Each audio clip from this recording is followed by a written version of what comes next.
Now students इस question को देखिए, कह रहा है if the line segment joining the point A and B is trisected at the point P and Q. इसका क्या मतलब होता है? ट्राइसेक्टेड मतलब होता है तीन इक्वल पार्ट्स में डिवाइड करना, हमेशा याद रखिएगा। ठीक है, तो ध्यान से चेक करो बच्चों, ये पॉइंट ए था और ये पॉइंट बी था। ए के कोऑर्डिनेट्स क्या दिए मैं आपको? 2, 1। ठीक, और पॉइंट बी के कोऑर्डिनेट्स क्या दिए मैं आपको? 5, -8। अब मेरी बात ध्यान सुनो, दो पॉइंट, ये लाइन सेगमेंट ए बी है और इस पे दो पॉइंट आ गए, कौन कौन से? एक आया होगा पी, सही है, और दूसरा आया होगा क्यू। ठीक है स्टूडेंट्स, अब आपको पॉइंट पी और क्यू के कोऑर्डिनेट्स निकालने हैं। सुनो ध्यान से, ट्राइसेक्टेड का मतलब है तीन इक्वल पार्ट, दिख रहे हैं? एपी, पी क्यू और क्यू बी तीनों आपस में इक्वल है। ठीक, तो एपी ट्राइसेक्टेड का मतलब, ट्राइसेक्टेड मतलब तीनों आपस में इक्वल होते हैं, एपी, पी क्यू और क्यू बी। अब मेरी बात ध्यान से सुनिए, करना कुछ है नहीं बच्चों, एक बार बताऊं, कुछ नहीं करना है आपको, ध्यान समझो। देखो आप क्या करो, आप पहले क्यू के ऊपर फोकस करो। Yes sir. अब देखो ए से पी तक वन पार्ट और पी से क्यू तक वन पार्ट, तो वन पार्ट ये और वन पार्ट ये, टोटल कितने हो गए? Two parts.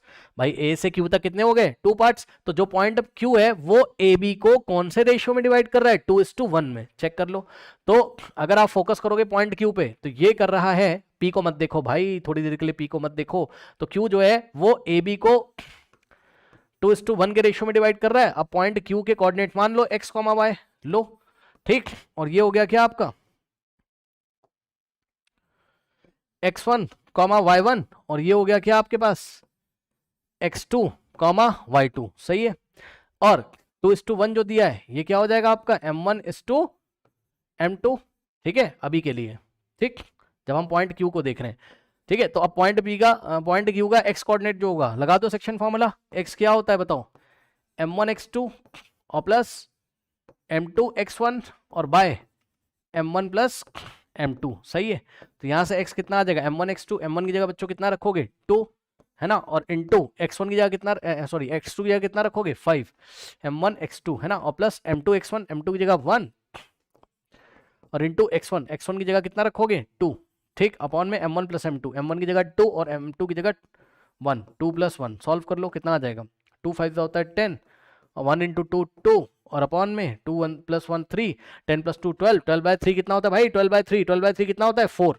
तो आ जाएगा कितना? 4। ओके, तो इस तरीके से पॉइंट क्यू का जो x कोऑर्डिनेट है बच्चों कितना आ गया? 4, और इसी तरीके से पॉइंट क्यू का y कोऑर्डिनेट निकाल लेंगे। सो y इज इक्वल टू, मैं डायरेक्ट कर रहा हूं, m1y2 यानी कि 2 इंटू -8 और प्लस m2y1, m2 कितना है? 1, और इंटू y1 कितना है? 1, और अपॉन में m1+m2 यानी कि 2+1।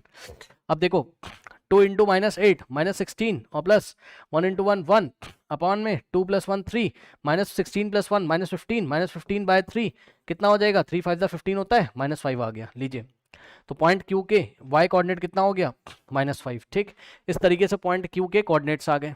ठीक, अब ध्यान से समझो, अब क्या करोगे? अब क्या करोगे? अब एक बात बताओ, वहां पे 5 छूट गया, समझ जाना, मैंने अब समझाया था आपको। यहाँ कितना आ रहा था? 5, -5। ठीक, अब समझो, एक बात बताओ, अब आप इसको मत देखो। ठीक, और इसको मत देखो आप, इसको यहां से हटा दो आप। ठीक, अब आप केवल किसको देखो? ए से लेके क्यू तक देखो। एपी से लेके वन पार्ट और पीक्यू से लेके पीक्यू तक लेके वन पार्ट, तो वन पार्ट यानी कि पी क्या है? मिड पॉइंट किसका? ए क्यू का। ठीक, तो पॉइंट पी के आप कोऑर्डिनेट्स निकाल सकते हो। अब पॉइंट ए के जो कोऑर्डिनेट बिहेव करेंगे x1 y1, और पॉइंट क्यू के कोऑर्डिनेट बिहेव करेंगे कैसे? x2 y2 जैसे। पॉइंट पी के कोऑर्डिनेट्स आ जाएंगे x y, mid point formula लगा के। भाई पॉइंट पी क्या है? ए क्यू का मिड पॉइंट। ठीक, सो पॉइंट पी का जो x कोऑर्डिनेट है x1+x2/2, mid point formula, x1 कितना है? 2। ठीक, और प्लस x2 कितना है? 4। सो 2 + 4/2, 2 + 4 6, 6/2 3। तो पॉइंट P का x कोऑर्डिनेट कितना आ गया? 3, और y कोऑर्डिनेट कैसे आ जाएगा? सो y बराबर y1 + y2/2, y1 कितना है? 1, और प्लस y2 कितना है? -5 है। ठीक, बाय 2, चेक कर लो, 1 + -4/2, 1 - 4 -3/2। सो पॉइंट P के y कोऑर्डिनेट हो गए -3/2। तो उसने हमसे क्या पूछा था? सुन लो ध्यान से बच्चों, उसने हमसे पूछा था कि पॉइंट P और Q के कोऑर्डिनेट्स बता दो। ठीक है ना, तो पॉइंट P के और Q के कोऑर्डिनेट्स कितना आ रहा है, कुछ गलती आ रही है बच्चों, यहाँ पे वाई कोऑर्डिनेट सही नहीं आ रहा है, वाई कोऑर्डिनेट सही नहीं आ रहा है।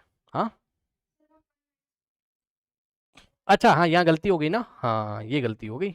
1 माइनस कितना है 5, अब सही 1 माइनस 5 कितना होता है 4, ठीक है ना, मतलब -4, तो यहाँ आ जाएगा कितना -4 कितना हो जाएगा -2, सही है।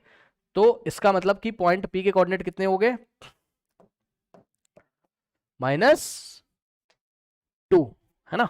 तो पॉइंट P के कोऑर्डिनेट हो गए बच्चों कितना, चेक कर लेते हैं एक बार, 3, -2, और Q के कितने हो गए 4, -5। अब मेरी बात ध्यान सुनो, पता है उसने आपको क्वेश्चन में केवल बोला था find the coordinates of P, है ना, तो मैंने आपको दोनों के निकाल के दिखा दिया ताकि आप एग्जाम में हैंडल कर लो। एक बात बताओ, अगर ओनली P का आता तो आपको टाइम नहीं वेस्ट करना एग्जाम में, अगर ओनली P का आता तो ये 1 पार्ट और यहां से यहां तक 2 पार्ट, तो हम P से रेशियो कितना लेते 1:2, और डायरेक्टली हम m1:m2 और ये x1y1 ये x2y2 और p के कोऑर्डिनेट निकाल देते, तब भी यही आता। मैंने आपको दोनों निकाल के दिखा दिए, क्या पता एग्जाम में बोल देना कि p के भी निकालो और q के भी निकालो, ठीक है ना, दोनों मैंने आपको निकाल के दिखा दिए, कर लीजिए और जाइए।